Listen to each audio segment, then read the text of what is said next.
So, you were just about to buy that Golf diesel when the great VW emissions scandal of 2015 broke. Would this spell the end for diesel-powered cars, or perhaps even the beginning of the end for Volkswagen itself? Actually, neither of those are very likely. But what it might have done is made you reconsider a car powered by petrol. And who should be there to pique your interest but, of course, Volkswagen. This then is the petrol-powered Golf Bluemotion.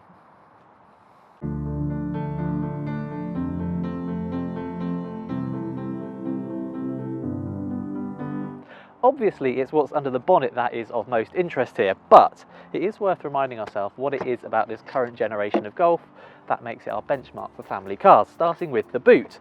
You get an adjustable boot floor, so you can either have a level load bay or a bit more space, and in the Bluemotion you get even more space under that because there's no spare wheel in order to reduce weight. There's easily room in the back for one adult to sit behind another, and you can even get three across quite comfortably, so long as whoever is in the middle doesn't mind straddling the big transmission tunnel.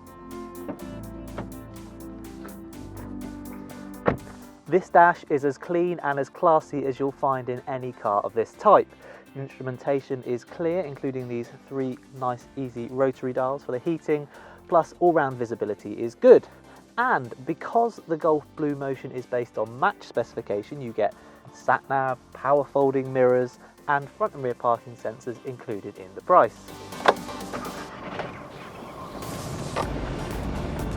The Golf Bluemotion uses the same 3-cylinder 1-litre engine as the Up City car, only this time turbocharged to produce 115 horsepower. It's incredibly smooth too. Forget any notion of 3-cylinder engines being inherently unbalanced, because this thing is so quiet that you barely even notice it. There's a decent amount of pulling power too, the Golf Bluemotion brisk enough to get from 0 to 60 in under 10 seconds, and having enough in reserve for overtaking slower traffic. In this car it's paired with VW's DSG automatic gearbox, which is smooth enough but does have a habit of pulling away in second gear, which can make the car feel more sluggish than it is. Because of that, we would recommend going for the 6-speed manual, which will also save you £1,400. Win-win. As for fuel economy, Volkswagen says the Golf Bluemotion will do 66 miles per gallon. Although we all know to take what Volkswagen says with a pinch of salt these days, don't we?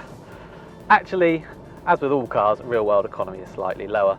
We've been getting 52 miles per gallon from the Golf Bluemotion, which is actually very respectable. It will give a Golf diesel a serious run for its money. Throw in the Golf's usual smooth and quiet ride, reassuring handling and the ability to shut out wind noise, and you have a fine all-rounder.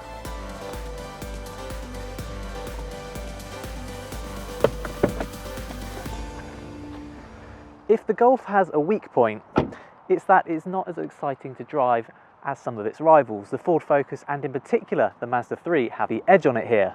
However, it scores so highly in so many other areas, whether it's safety or running costs or the aforementioned space and comfort, that it's impossible to ignore. At just shy of £20,000 for the 3-door version, it's about £1,500 cheaper than a 1.6 diesel Golf, and has a lower benefit in kind rating for company car drivers too.